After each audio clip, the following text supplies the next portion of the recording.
মুক্তি যুবদলের পক্ষ থেকে বক্তব্য শুভেচ্ছা ও বিপ্লবী অভিনন্দন।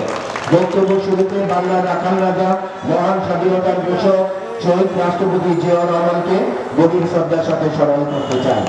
সংগ্রামী সাথী ও বন্ধুরা আমার, আপনারা জানেন এই ঢাকা ৮-এর সাবেক সংসদ সদস্য ছিল কি একজন বাক প্রতিবন্ধী। বিশ্বের কোথাও নাই যে একজন বাক প্রতিবন্ধী একজন এমপি। শেখ হাসিনা ইতিহাস সৃষ্টি করেছে যে একজন বাক প্রতিবন্ধীকে ঢাকা ৮-এর এমপি বানিয়েছে। সেই হাজী সেলিমের নির্দেশে আপনারা জানেন বৈষম্য বিরোধী যখন ছাত্র আন্দোলন করতেছে তখন এই হাজী সেলিমের ছেলে সহ সেই ছাত্রদেরকে হত্যা করেছে। এটা সবাই আপনারা জানেন না? এই লালবাগে যারা বৈষম্য বিরোধী ছাত্র আন্দোলনে নিহত হয়েছে, আহত হয়েছে, তাদের মাগফিরাত কামনা করছি। সংগ্রামী সাথী ও বন্ধুরা আমার, বাংলাদেশের রাজনীতিতে দুটি পরিবার আছে, জিয়া পরিবার, শেখ মুজিবের পরিবার। সেই স্বাধীনতা সংগ্রাম থেকে শুরু করে সেই শেখ মুজিব পাকিস্তানে বন্দী ছিল, তার মেয়ে শেখ হাসিনা ক্যান্টনমেন্টে বন্দী ছিল।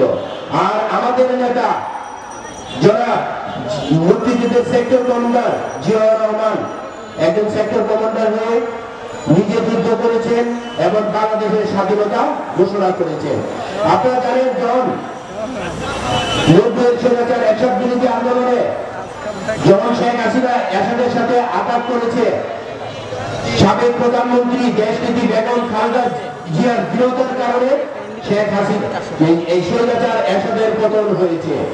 কারণ যখনই দেশের সংকট হয় তখন এই সংকটের সময় জিয়া পরিবার দেশের মানুষের সাথে থাকে, জনগণের সাথে থাকে, বাংলাদেশের পাশে থাকে। আর একটি পরিবার আছে শেখ মুজিবের পরিবার, যখনই দেশের সংকট হয় তখনই বিদেশে পালিয়ে যায়। ২০২৪-এর আন্দোলনে বৈষম্য বিরোধী ছাত্র আন্দোলনে শেখ হাসিনা পালিয়ে গেছে। আমাদের নেত্রী, আমাদের নেতা জনাব তারেক রহমানের নেতৃত্বে শেখ হাসিনা পালিয়ে গেছে। এই আন্দোলনের নেতাকে জনাব তারেক রহমান। এই বৈষম্য বিরোধী ছাত্র আন্দোলনের নেতৃত্ব দিয়েছে কে? জনাব তারেক রহমান। এই ৭০ বছর আন্দোলন করেছি আমরা তার নেতৃত্বে, জনাব তারেক রহমানের নেতৃত্বে। আমরা এই ২৫ নম্বর ওয়ার্ডের কর্মী সভায় একটি কথা বলতে চাই। এই ২৫ নম্বর ওয়ার্ড যুবদল আপনারা আন্দোলন করেছেন, সংগ্রাম করেছেন, আপনাদের অনেক ত্যাগ আছে। সবাই ঐক্যবদ্ধ থাকবেন।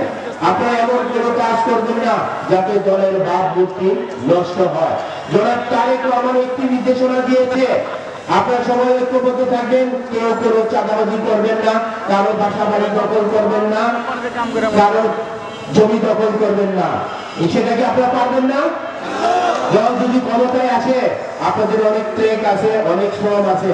আমাদের মহানগরের আহ্বায়ক সদস্য সচিব ইনশাল্লাহ আপনাদের মূল্যায়ন করবে।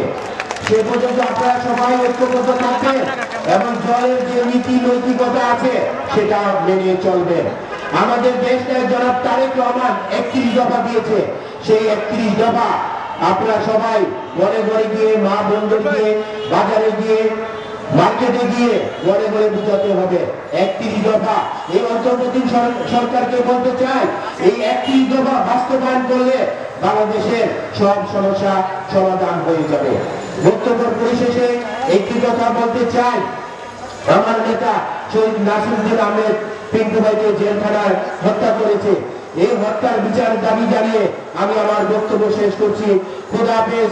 বাংলাদেশ জিন্দাবাদ, বাংলাদেশ জাতীয়তাবাদী জিন্দাবাদ। সবাইকে ধন্যবাদ। আসসালামু আলাইকুম।